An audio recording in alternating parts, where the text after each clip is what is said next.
our channel. Please subscribe my channel. ಎಲ್ಲರಿಗೂ ನಮಸ್ಕಾರಗಳು ಮಕ್ಕಳೇ. ಈ ವಿಡಿಯೋದಲ್ಲಿ ನಾವು 8ನೇ ತರಗತಿಯ ವಿಜ್ಞಾನ ವಿಷಯದ ಭಾಗ 1ರಲ್ಲಿನ 3ನೇ ಅಧ್ಯಾಯವಾದ ಆರೋಗ್ಯ ಅನನ್ಯ ನಿಧಿ ಎಂಬ ಅಧ್ಯಾಯದ ಪ್ರಶ್ನೋತ್ತರಗಳನ್ನು ತಿಳಿಯೋಣ.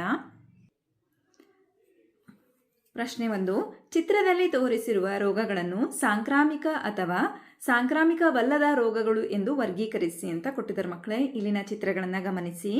ಸಾಂಕ್ರಾಮಿಕ ರೋಗಗಳು ಶೀತ ಮತ್ತು ಜ್ವರ, ವಿಷಮ ಶೀತ ಜ್ವರ, ಚಿಕನ್ ಪಾಕ್ಸ್ ಅಥವಾ ಅಮ್ಮ. ಸಾಂಕ್ರಾಮಿಕವಲ್ಲದ ರೋಗಗಳು ಮಧುಮೇಹ, ಅಸ್ತಮಾ. ಪ್ರಶ್ನೆ 2. ರೋಗಗಳನ್ನು ಸಾಂಕ್ರಾಮಿಕ ರೋಗಗಳು ಮತ್ತು ಸಾಂಕ್ರಾಮಿಕವಲ್ಲದ ರೋಗಗಳು ಎಂದು ವಿಶಾಲವಾಗಿ ವರ್ಗೀಕರಿಸಬಹುದು. ಕೆಳಗೆ ಕೊಟ್ಟಿರುವ ಆಯ್ಕೆಗಳಿಂದ ಸಾಂಕ್ರಾಮಿಕವಲ್ಲದ ರೋಗಗಳನ್ನು ಗುರುತಿಸಿ. ವಿಷಮ ಶೀತ ಜ್ವರ, ಅಸ್ತಮಾ, ಮಧುಮೇಹ, ದಡಾರ. ಇದಕ್ಕೆ ಉತ್ತರ ಆಪ್ಷನ್ ಬಿ 2 ಮತ್ತು 3, ಅಸ್ತಮಾ ಹಾಗೂ ಮಧುಮೇಹ. ನಿಮ್ಮ ಶಾಲೆಯಲ್ಲಿ ಫ್ಲೂ ವ್ಯಾಪಕವಾಗಿದೆ. ಹಲವಾರು ಸಹಪಾಠಿಗಳು ಗೈರು ಹಾಜರಾಗಿದ್ದರೆ ಇನ್ನೂ ಕೆಲವರು ಕೆಮ್ಮುತ್ತಾ ಮತ್ತು ಸೀನುತ್ತಾ ಶಾಲೆಗೆ ಬರುತ್ತಿದ್ದಾರೆ. ಪ್ರಶ್ನೆ 1. ರೋಗ ಮತ್ತಷ್ಟು ಹರಡುವುದನ್ನು ತಡೆಗಟ್ಟಲು ಶಾಲೆಯು ಯಾವ ತಕ್ಷಣದ ಕ್ರಮಗಳನ್ನು ತೆಗೆದುಕೊಳ್ಳಬೇಕು? ಉತ್ತರ: ಸೋಂಕಿತ ವಿದ್ಯಾರ್ಥಿಗಳಿಗೆ ಮನೆಯಲ್ಲೇ ವಿಶ್ರಾಂತಿ ಪಡೆಯಲು ಸೂಚಿಸಬೇಕು. ಶಾಲಾ ಕೊಠಡಿಗಳನ್ನು ಸ್ವಚ್ಛಗೊಳಿಸಬೇಕು. ಕೈಗಳನ್ನು ಸ್ವಚ್ಛವಾಗಿ ತೊಳೆದುಕೊಳ್ಳುವಂತೆ ಸೂಚಿಸಬೇಕು. ಮಾಸ್ಕ್ ಧರಿಸುವಂತೆ ಸೂಚಿಸಬೇಕು. ಪ್ರಶ್ನೆ 2. ನಿಮ್ಮೊಂದಿಗೆ ಬೆಂಚ್ನಲ್ಲಿ ಕುಳಿತುಕೊಳ್ಳುವ ನಿಮ್ಮ ಸಹಪಾಠಿಯಲ್ಲಿ ಜ್ವರದ ಲಕ್ಷಣಗಳು ಕಂಡುಬಂದರೆ ಒರಟಾಗಿ ನಡೆದುಕೊಳ್ಳದೆ ಅಥವಾ ನೋಯಿಸದೆ ನೀವು ಹೇಗೆ ಪ್ರತಿಕ್ರಿಯಿಸುವಿರಿ? ಉತ್ತರ: ಮೊದಲಿಗೆ ನಮ್ಮ ಸಹಪಾಠಿ ಹೇಗಿದ್ದಾರೆ ಅಂತ ಸೌಮ್ಯವಾಗಿ ವಿಚಾರಿಸಿ ಪ್ರೀತಿಯಿಂದ ವಿಶ್ರಾಂತಿ ಪಡೆಯಲು ತಿಳಿಸುತ್ತೇನೆ. ಈ ವಿಷಯವನ್ನು ಶಿಕ್ಷಕರಿಗೆ ತಿಳಿಸಿ ಮನೆಗೆ ಹೋಗಲು ಸಹಾಯ ಮಾಡುತ್ತೇನೆ ಹಾಗೂ ಸ್ವಲ್ಪ ನೀರು ಕುಡಿಸುತ್ತೇನೆ. ಹಾಗೆಯೇ ನನ್ನ ಸಹಪಾಠಿಗೆ ಆಸ್ಪತ್ರೆಗೆ ಹೋಗಿ ಬರಲು ಸಲಹೆ ನೀಡುವೆ. ನಂತರ ಪ್ರಶ್ನೆ 3. ಈ ಪರಿಸ್ಥಿತಿಯಲ್ಲಿ ಸೋಂಕಿಗೆ ಒಳಗಾಗದಂತೆ ನಿಮ್ಮನ್ನು ಮತ್ತು ಇತರರನ್ನು ನೀವು ಹೇಗೆ ರಕ್ಷಿಸುವಿರಿ? ಉತ್ತರ: ಸೋಂಕು ಹರಡಬಾರದೆಂಬ ಉದ್ದೇಶದಿಂದ ಸ್ವಲ್ಪ ಅಂತರವನ್ನು ಕಾಯ್ದುಕೊಳ್ಳುತ್ತೇನೆ. ಮಾಸ್ಕ್ ಧರಿಸುತ್ತೇನೆ. ಕೆಮ್ಮುವಾಗ, ಸೀನುವಾಗ ಕರವಸ್ತ್ರ ಬಳಸುತ್ತೇನೆ.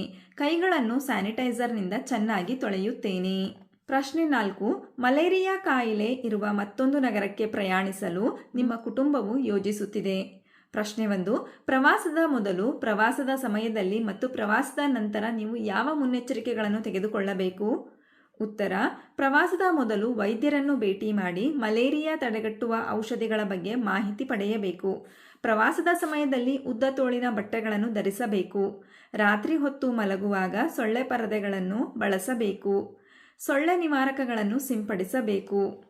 ಪ್ರವಾಸದ ನಂತರ ಜ್ವರದಂತಹ ಲಕ್ಷಣಗಳು ಕಂಡುಬಂದರೆ ತಕ್ಷಣವೇ ಡಾಕ್ಟರನ್ನು ಸಂಪರ್ಕಿಸಿ ಮಲೇರಿಯಾ ಪರೀಕ್ಷೆ ಮಾಡಿಸಿಕೊಳ್ಳಬೇಕು. ಪ್ರಶ್ನೆ 2. ಸೊಳ್ಳೆ ಪರದೆ ಅಥವಾ ಸೊಳ್ಳೆ ನಿರೋಧಕಗಳ ಪ್ರಾಮುಖ್ಯತೆಯ ಬಗ್ಗೆ ನಿಮ್ಮ ಒಡ ಹುಟ್ಟಿದವರಿಗೆ ಹೇಗೆ ವಿವರಿಸುವಿರಿ? ಉತ್ತರ: ಸೊಳ್ಳೆಗಳು ಕಚ್ಚಿದರೆ ಮಲೇರಿಯಾ ಮತ್ತು ಡೆಂಗ್ಯೂನಂತಹ ಕಾಯಿಲೆಗಳು ಬರುತ್ತವೆ. ಸೊಳ್ಳೆ ಪರದೆ ಅಥವಾ ಸೊಳ್ಳೆ ನಿರೋಧಕಗಳನ್ನು ಬಳಸುವುದರಿಂದ ಸೊಳ್ಳೆಗಳು ನಮ್ಮ ಹತ್ತಿರ ಬರದಂತೆ ತಡೆಯಬಹುದು.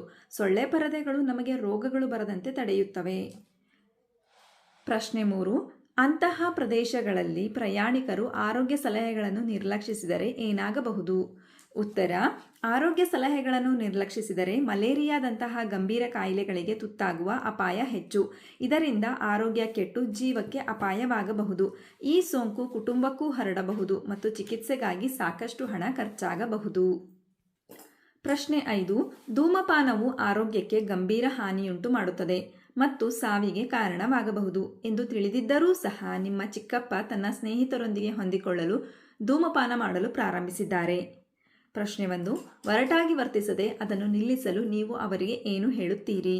ಉತ್ತರ: ಚಿಕ್ಕಪ್ಪ, ನೀವು ನಿಮ್ಮ ಆರೋಗ್ಯವನ್ನು ಕಾಪಾಡಿಕೊಳ್ಳುವುದು ಬಹಳ ಮುಖ್ಯ. ಧೂಮಪಾನ ಮಾಡಿದರೆ ಶ್ವಾಸಕೋಶದ ಕ್ಯಾನ್ಸರ್, ಹೃದಯಾಘಾತ ಹಾಗೂ ಪಾರ್ಶ್ವವಾಯುವಿನಂತಹ ಗಂಭೀರ ಕಾಯಿಲೆಗಳು ಬಂದು ಅಪಾಯವನ್ನುಂಟು ಮಾಡುತ್ತವೆ. ದೇಹದಲ್ಲಿ ರೋಗ ನಿರೋಧಕ ಶಕ್ತಿಯನ್ನು ಕಡಿಮೆ ಮಾಡುತ್ತವೆ. ಹಾಗಾಗಿ ಇನ್ಮುಂದೆ ಧೂಮಪಾನ ಮಾಡಬೇಡಿ ಎಂದು ಹೇಳುತ್ತೇನೆ. ಪ್ರಶ್ನೆ 2. ಒಂದು ಸಂತೋಷಕೂಟದಲ್ಲಿ ನಿಮ್ಮ ಸ್ನೇಹಿತ ನಿಮಗೆ ಸಿಗರೇಟನ್ನು ನೀಡಿದರೆ ನೀವು ಏನು ಮಾಡುತ್ತೀರಿ? ಉತ್ತರ: ನಾನು ವಿನಯವಾಗಿಯೇ ನನಗೆ ಧೂಮಪಾನ ಮಾಡಲು ಇಷ್ಟವಿಲ್ಲ, ಅದು ಆರೋಗ್ಯಕ್ಕೆ ಒಳ್ಳೆಯದಲ್ಲ, ಧೂಮಪಾನ ಮಾಡಿದರೆ ಹಲವಾರು ರೋಗಗಳು ಬರುತ್ತವೆ ಎಂದು ತಿಳಿಸುತ್ತೇನೆ. ಪ್ರಶ್ನೆ 3. ವಿದ್ಯಾರ್ಥಿಗಳು ಅಂಥ ಹಾನಿಕಾರಕ ಅಭ್ಯಾಸಗಳಲ್ಲಿ ತೊಡಗುವುದನ್ನು ತಡೆಗಟ್ಟಲು ಶಾಲೆಗಳು ಹೇಗೆ ಸಹಾಯ ಮಾಡಬಹುದು? ಉತ್ತರ: ಶಾಲೆಗಳು ವಿದ್ಯಾರ್ಥಿಗಳಿಗೆ ಧೂಮಪಾನದ ದುಷ್ಪರಿಣಾಮಗಳ ಬಗ್ಗೆ ಜಾಗೃತಿ ಮೂಡಿಸಲು ಕಾರ್ಯಕ್ರಮಗಳು, ಕಾರ್ಯಾಗಾರಗಳನ್ನು ನಡೆಸಬಹುದು. ಅವರನ್ನು ಕ್ರೀಡೆಗಳಲ್ಲಿ ಮತ್ತು ಸೃಜನಾತ್ಮಕ ಚಟುವಟಿಕೆಗಳಲ್ಲಿ ತೊಡಗಿಸುವ ಮೂಲಕ ಧನಾತ್ಮಕವಾದ ಅಭ್ಯಾಸಗಳನ್ನು ಬೆಳೆಸಲು ಸಹಾಯ ಮಾಡಬಹುದು. ಪ್ರಶ್ನೆ 6. ಸಾನಿಯಾ ತನ್ನ ಸ್ನೇಹಿತೆ ವಿನೀತಾಗೆ ಪ್ರತಿಜೈವಿಕಗಳಿಂದ ಯಾವುದೇ ಸೋಂಕನ್ನು ಗುಣಪಡಿಸಬಹುದು, ಆದ್ದರಿಂದ ನಾವು ರೋಗಗಳ ಬಗ್ಗೆ ಚಿಂತಿಸಬೇಕಾಗಿಲ್ಲ ಎಂದು ಹೇಳಿಕೊಂಡಿದ್ದಾಳೆ. ತನ್ನ ಹೇಳಿಕೆ ತಪ್ಪಾಗಿದೆ ಎಂದು ಅರ್ಥ ಮಾಡಿಕೊಳ್ಳಲು ಸಾನಿಯಾಗೆ ಸಹಾಯ ಮಾಡಲು ವಿನೀತಾ ಯಾವ ಪ್ರಶ್ನೆಗಳನ್ನು ಕೇಳಬಹುದು? ಉತ್ತರ: ವಿನೀತಾ ಸಾನಿಯಾಳ ಹತ್ತಿರ ಕೇಳಬಹುದಾದ ಪ್ರಶ್ನೆಗಳು: ಪ್ರತಿಜೈವಿಕಗಳು ಕೇವಲ ಬ್ಯಾಕ್ಟೀರಿಯಾಗಳಿಂದ ಬರುವ ರೋಗಗಳ ವಿರುದ್ಧ ಮಾತ್ರ ಕೆಲಸ ಮಾಡುತ್ತವೆ ಎನ್ನುವುದು ನಿನಗೆ ಗೊತ್ತಿದೆಯೇ? ಶೀತ, ಕೆಮ್ಮು ಮತ್ತು ಜ್ವರಗಳು ವೈರಸ್ಗಳಿಂದ ಬರುವುದರಿಂದ ಅವುಗಳಿಗೆ ಪ್ರತಿಜೈವಿಕಗಳು ಕೆಲಸ ಮಾಡುವುದಿಲ್ಲವೇ? ಪ್ರತಿಜೈವಿಕಗಳನ್ನು ಅತಿಯಾಗಿ ಬಳಸಿದರೆ ಬ್ಯಾಕ್ಟೀರಿಯಾಗಳು ಆ ಔಷಧಿಗೆ ಪ್ರತಿರೋಧಕ ಶಕ್ತಿ ಬೆಳೆಸಿಕೊಳ್ಳುತ್ತವೆಯೇ? ಈ ರೀತಿಯ ಪ್ರಶ್ನೆಗಳನ್ನು ಕೇಳಬಹುದು. ನಂತರ ಪ್ರಶ್ನೆ 7 ಗಮನಿಸಿ ಮಕ್ಕಳೇ. ಒಂದು ವರ್ಷದ ಅವಧಿಯಲ್ಲಿ ಒಂದು ಆಸ್ಪತ್ರೆಯಲ್ಲಿ ವರದಿಯಾದ ಡೆಂಗ್ಯೂ ಪ್ರಕರಣಗಳ ಸಂಖ್ಯೆಯ ಬಗ್ಗೆ ಈ ಕೆಳಗಿನ ಕೋಷ್ಟಕದಲ್ಲಿ ಮಾಹಿತಿ ಇದೆ. ವೈ ಅಕ್ಷದ ಮೇಲೆ ಪ್ರಕರಣಗಳ ಸಂಖ್ಯೆ ಮತ್ತು ಎಕ್ಸ್ ಅಕ್ಷದ ಮೇಲೆ ತಿಂಗಳು ಬರುವಂತೆ ಒಂದು ಸ್ತಂಭಲೇಖ ನಕ್ಷೆಯನ್ನು ರಚಿಸಿ ನಿಮ್ಮ ಸಂಶೋಧನೆಗಳನ್ನು ವಿಮರ್ಶಾತ್ಮಕವಾಗಿ ವಿಶ್ಲೇಷಿಸಿ ಮತ್ತು ಈ ಕೆಳಗಿನ ಪ್ರಶ್ನೆಗಳಿಗೆ ಉತ್ತರಿಸಿ ಅಂತ ಪ್ರಶ್ನೆ ಕೊಟ್ಟಿದ್ದಾರೆ ಮಕ್ಕಳೇ. ನೀವು ಸಹ ಈ ರೀತಿಯಲ್ಲಿ ಸ್ತಂಭಲೇಖ ನಕ್ಷೆಯನ್ನು ರಚಿಸಿ ಮಕ್ಕಳೇ. ಗಮನಿಸಿ ಮಕ್ಕಳೇ, ಇಲ್ಲಿ ತಿಂಗಳುಗಳನ್ನು ಬರೆಯಿರಿ, ಇಲ್ಲಿ ಪ್ರಕರಣಗಳ ಸಂಖ್ಯೆಯನ್ನು ಬರೆಯಿರಿ ಮಕ್ಕಳೇ. ಆಸ್ಪತ್ರೆಯಲ್ಲಿ ವರದಿಯಾದ ಡೆಂಗ್ಯೂ ಪ್ರಕರಣಗಳ ಸಂಖ್ಯೆ ಅಂತ ಹೆಡ್ಲೈನ್ ಬರೆದ್ಬಿಟ್ಟು ಕೋಷ್ಟಕದಲ್ಲಿ ಕೊಟ್ಟ ಮಾಹಿತಿಗೆ ತಕ್ಕ ಹಾಗೆ ಇಲ್ಲಿನ ಸ್ತಂಭಲೇಖ ನಕ್ಷೆಯನ್ನು ರಚಿಸಿ ಮಕ್ಕಳೇ. ಪ್ರಶ್ನೆ 1. ಯಾವ 3 ತಿಂಗಳಲ್ಲಿ ಡೆಂಗ್ಯೂ ಪ್ರಕರಣಗಳು ಅಧಿಕವಾಗಿದ್ದವು? ಉತ್ತರ: ಜುಲೈ, ಆಗಸ್ಟ್ ಮತ್ತು ಸೆಪ್ಟೆಂಬರ್ ತಿಂಗಳುಗಳಲ್ಲಿ ಡೆಂಗ್ಯೂ ಪ್ರಕರಣಗಳು ಅಧಿಕವಾಗಿದ್ದವು. ಪ್ರಶ್ನೆ 2. ಯಾವ ತಿಂಗಳುಗಳಲ್ಲಿ ಪ್ರಕರಣಗಳು ಅತ್ಯಂತ ಕಡಿಮೆ ಇದ್ದವು? ಉತ್ತರ: ಜನವರಿ ಮತ್ತು ಫೆಬ್ರವರಿ ತಿಂಗಳುಗಳಲ್ಲಿ ಡೆಂಗ್ಯೂ ಪ್ರಕರಣಗಳು ಅತ್ಯಂತ ಕಡಿಮೆ ಇದ್ದವು.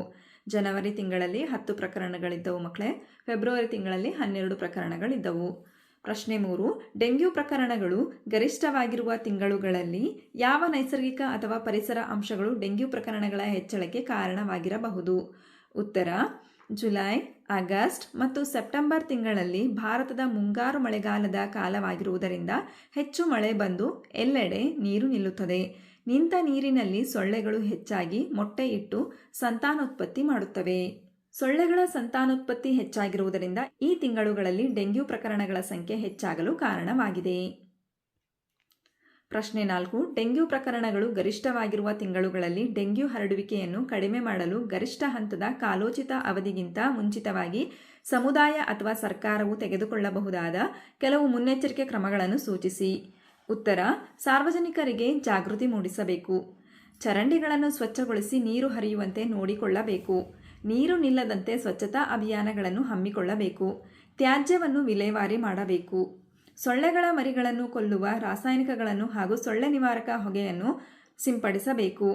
ಮಲಗುವಾಗ ಸೊಳ್ಳೆ ಪರದೆ ಬಳಸಬೇಕು. ಮನೆಯ ಕಿಟಕಿ ಮತ್ತು ಬಾಗಿಲುಗಳಿಗೆ ಜಾಲರಿಗಳನ್ನು ಅಳವಡಿಸಬೇಕು. ಮೈ ಮುಚ್ಚುವಂತಹ ಬಟ್ಟೆಗಳನ್ನು ಧರಿಸಬೇಕು.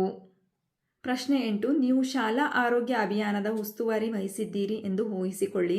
ಸಾಂಕ್ರಾಮಿಕ ಮತ್ತು ಸಾಂಕ್ರಾಮಿಕವಲ್ಲದ ರೋಗಗಳನ್ನು ಕಡಿಮೆ ಮಾಡಲು ನೀವು ಯಾವ ಪ್ರಮುಖ ಸಂದೇಶಗಳನ್ನು ಬಳಸುತ್ತೀರಿ? ಉತ್ತರ: ಶಾಲಾ ಆರೋಗ್ಯ ಅಭಿಯಾನದ ಉಸ್ತುವಾರಿಯಾಗಿ ನಾನು ಈ ಕೆಳಗಿನ ಪ್ರಮುಖ ಸಂದೇಶಗಳನ್ನು ಬಳಸುತ್ತೇನೆ. ಸಾಂಕ್ರಾಮಿಕ ರೋಗಗಳನ್ನು ತಡೆಗಟ್ಟಲು ಸಂದೇಶಗಳು: ಕೈ ತೊಳೆಯೋಣ, ರೋಗಗಳನ್ನು ಹೊಡೆದೋಡಿಸೋಣ, ನಿಂತ ನೀರಲ್ಲಿ ಸೊಳ್ಳೆಗಳು ಬೆಳೆಯದಂತೆ ನೋಡಿಕೊಳ್ಳಿ, ಡೆಂಗ್ಯೂ ಮಲೇರಿಯಾ ತಡೆಯಿರಿ, ಕೆಮ್ಮುವಾಗ ಸೀನುವಾಗ ಕರವಸ್ತ್ರ ಬಳಸಿ, ಸೋಂಕು ಹರಡದಂತೆ ರಕ್ಷಿಸಿ. ಸಾಂಕ್ರಾಮಿಕವಲ್ಲದ ರೋಗಗಳನ್ನು ತಡೆಗಟ್ಟಲು ಸಂದೇಶಗಳು: ಪೌಷ್ಟಿಕ ಆಹಾರ, ನಿಯಮಿತ ವ್ಯಾಯಾಮ ಇವು ಆರೋಗ್ಯದ ಮೂಲ. ದೈಹಿಕವಾಗಿ ಸಕ್ರಿಯವಾಗಿರಿ, ಮಧುಮೇಹ ಮತ್ತು ಹೃದಯ ರೋಗಗಳಿಂದ ದೂರವಿರಿ. ಸಕ್ಕರೆ ಮತ್ತು ಉಪ್ಪಿನ ಸೇವನೆಯನ್ನು ಕಡಿಮೆ ಮಾಡಿ ದೀರ್ಘಾವಧಿಯ ಕಾಯಿಲೆಗಳಿಂದ ದೂರವಿರಿ. ಪ್ರಶ್ನೆ 9. ಶೀತ, ಕೆಮ್ಮು ಅಥವಾ ಜ್ವರದಂತಹ ವೈರಸ್ ಸೋಂಕಿಗೆ ನಾವು ಪ್ರತಿಜೈವಿಕವನ್ನು ತೆಗೆದುಕೊಳ್ಳಬಾರದು ಎಂದು ಶಿಫಾರಸು ಮಾಡಲಾಗಿದೆ. ಈ ಶಿಫಾರಸಿಗೆ ಸಂಭವನೀಯ ಕಾರಣವನ್ನು ನೀವು ನೀಡಬಹುದೇ? ಉತ್ತರ: ಪ್ರತಿಜೈವಿಕಗಳು ಕೇವಲ ಬ್ಯಾಕ್ಟೀರಿಯಾಗಳಿಂದ ಉಂಟಾಗುವ ಸೋಂಕುಗಳನ್ನು ಮಾತ್ರ ಗುಣಪಡಿಸುತ್ತವೆ. ಶೀತ, ಕೆಮ್ಮು ಮತ್ತು ಜ್ವರದಂತಹ ಕಾಯಿಲೆಗಳು ಹೆಚ್ಚಾಗಿ ವೈರಸ್ನಿಂದ ಉಂಟಾಗುತ್ತವೆ. ಆದ್ದರಿಂದ ಅವುಗಳ ವಿರುದ್ಧ ಪ್ರತಿಜೈವಿಕಗಳು ಕೆಲಸ ಮಾಡುವುದಿಲ್ಲ.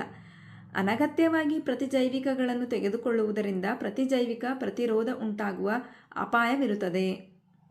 ಪ್ರಶ್ನೆ 10. ಸೋಂಕಿತ ವ್ಯಕ್ತಿಯ ಮಲದಿಂದ ಕುಡಿಯುವ ನೀರು ಕಲುಷಿತಗೊಂಡರೆ ಈ ಕೆಳಗಿನವುಗಳಲ್ಲಿ ಯಾವ ರೋಗ ಹರಡಬಹುದು?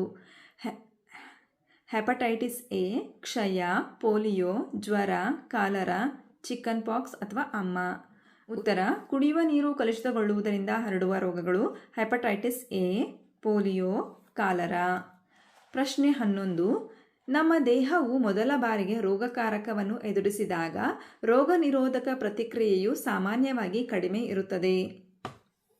ಆದರೆ ಮತ್ತೆ ಅದೇ ರೋಗಕಾರಕಕ್ಕೆ ತೆಗೆದುಕೊಂಡಾಗ ದೇಹದ ರೋಗನಿರೋಧಕ ಪ್ರತಿಕ್ರಿಯೆಯು ಮೊದಲ ಬಾರಿಗೆ ಹೋಲಿಸಿದರೆ ಬಹಳ ಹೆಚ್ಚಾಗಿರುತ್ತದೆ. ಇದೇಕೆ ಹೀಗೆ?